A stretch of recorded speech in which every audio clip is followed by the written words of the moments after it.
તો આજના વિડીયોની અંદર આપણે માહિતી જોવાના છે વરસાદ વિશે. તો અરબી સમુદ્રની વાત કરવામાં આવે તો બંગાળની ખાડીમાં સિસ્ટમ અત્યારે બની નથી અને ચોમાસું અત્યારે અટકી ગયું છે. ગુજરાતમાં ક્યારે આવશે તો હવામાન નિષ્ણાતોએ તે વિશે ચર્ચા કરી છે. ચોમાસું અત્યારે શા માટે અટકી ગયું છે? તો મહારાષ્ટ્રની આસપાસ ચોમાસું અટકી ગયું છે, તેનાથી આગળ વધતા તેને સમય લાગી શકે છે. તો વિસ્તૃત ચર્ચા કરવી છે આજના વિડીયોની અંદર. તો તમામ ખેડૂત મિત્રો જોડાયા રહો. વાત કરવામાં આવે તો ગુજરાતની અંદર 16 જૂનની આસપાસ ચોમાસાની એન્ટ્રી થશે. માત્ર ઝાપટા જ પડશે. 22 જૂન બાદ સાર્વત્રિક વાવણી કરવામાં આવશે. એટલે મિત્રો અત્યારે જે તારીખ જાહેર કરી દેવામાં આવી છે તો 22 થી 30 એટલે કે આ મહિનો પૂરો થાય ત્યારે સંપૂર્ણપણે ચોમાસાની એન્ટ્રી ગુજરાતની અંદર થશે. ત્યાં સુધી ખાલી ઝાપટા સ્વરૂપે જ વરસાદ આવશે તેવી આગાહી કરવામાં આવી છે. કારણ કે ચોમાસું જે છે જે મહારાષ્ટ્રની અંદર આવીને અટકી ગયું છે. શા માટે અટકી ગયું છે? તો અરબી સમુદ્રની અંદર જે બંગાળની ખાડીની અંદર સિસ્ટમ જે બનવાની હોય છે તે હજી બની નથી, જેને કારણે ચોમાસું છે મહારાષ્ટ્રની અંદર અટકી ગયું છે. વાત કરવામાં આવે તો અરબી સમુદ્રની અંદર બંગાળની ખાડીની અંદર સિસ્ટમ બની નથી એટલે ચોમાસું મહારાષ્ટ્રમાં આવીને અટકી ગયું છે, જેને લીધે રાજ્યમાં હજુ પણ આકરી ગરમીનો સામનો કરવો પડી શકે છે, આકરી ગરમી સહન કરવી પડી શકે છે. વાત કરવામાં આવે તો અમદાવાદની અંદર સૌથી વધુ 42 ડિગ્રી તો નોંધાઈ ચૂક્યું છે અને રાજ્યના 7 શહેરની અંદર પણ ગરમીનો પારો 40 ડિગ્રીના પાર રહ્યો છે. ચોમાસું જેમ નજીક હોવા છતાં પણ લોકો અસહ્ય ઉકળાટનો સામનો કરી રહ્યા છે. જોકે ચોમાસું ફરી ગંભીર સ્થિતિએ આવી આજે વરસાદ છે તેના માટે હજુ રાહ જોવી પડશે તેવી સ્થિતિનું સર્જન કરી રહ્યું છે. વાત કરવામાં આવે તો ખેડૂતોએ મગફળીમાં જે આગોતરા પાકનું વાવેતર શરૂ કર્યું હતું અને હવે સારા વરસાદની રાહ જોઈ રહ્યા છે. જોકે ચોમાસું મહારાષ્ટ્રમાં આવીને અટકી ગયું છે, તેમણે મોન્સૂન બ્રેક કહેવામાં આવે છે.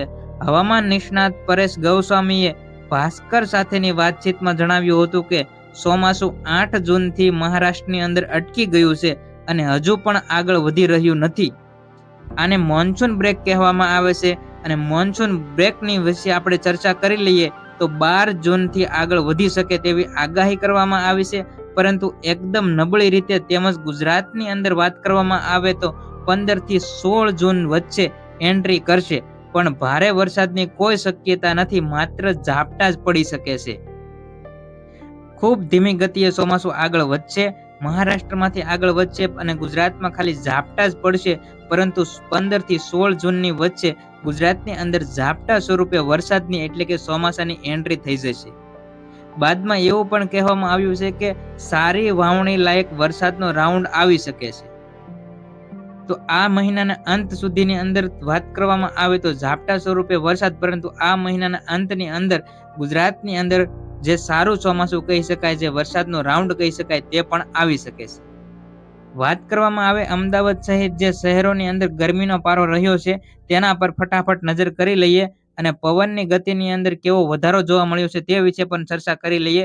તો વાત કરવી છે અમદાવાદ શહેરના જે 7 શહેરો છે, અમદાવાદ, ગાંધીનગર, સુરેન્દ્રનગર, ભાવનગર, રાજકોટ, વડોદરા, કમ્પલસરી 42 થી 40 ડિગ્રીનું તાપમાન નોંધાયું હતું. અને વાત કરવામાં આવે ઓગસ્ટ સપ્ટેમ્બરની અંદર વરસાદ કેવો પડશે તેના વિશે, તો જૂન જુલાઈ કરતા ઓગસ્ટ અને સપ્ટેમ્બરની અંદર ધોધમાર વરસાદની આગાહી પણ કરવામાં આવી છે. આ વર્ષે ચોમાસું સારું જ રહેશે, પરંતુ જૂન જુલાઈમાં વરસાદ પડશે પણ સામાન્ય હશે. જોકે અંતિમ 2 મહિના હશે એટલે કે ઓગસ્ટ સપ્ટેમ્બરની અંદર ભારેથી અતિ ભારે વરસાદ પડી શકે, જેથી સિંચાઈના પાણીનો કોઈ પણ હલ રહેવાનો નથી. તો ચોમાસાની શરૂઆતના જે 2 મહિના છે તેમાં ઓછો વરસાદ છે અને જે છેલ્લા 2 મહિના હોય છે ચોમાસાના તેની અંદર પુષ્કળ પ્રમાણમાં વરસાદ પડી શકે તેવી આગાહી કરવામાં આવી છે. અને છેલ્લા 3 દિવસથી અસહ્ય ઉકળાટ જોવા મળી રહ્યો છે, સાથે પવનની ગતિમાં પણ વધારો છે. તેમજ ગરમીને લીધે મગફળીના પાકમાં ફૂગ પણ જોવા મળી શકે છે. જો આવું કંઈ દેખાય તો તરત ફૂગનાશક દવાનો છંટકાવ કરવો જોઈએ, જેથી પાકને બગડવાનો અટકાવી શકાય. આવી તમામ માહિતી હવામાન નિષ્ણાતો દ્વારા આપવામાં આવી છે. તો ખાસ કરીને ખેડૂત મિત્રો, જો તમે આ ચેનલની અંદર નવા હોય તો સબસ્ક્રાઇબ કરી દેજો. લાઈવ અપડેટ, લાઈવ સમાચારની માહિતી અમે આ ચેનલના માધ્યમથી તમારા સુધી પહોંચાડતા રહીશું.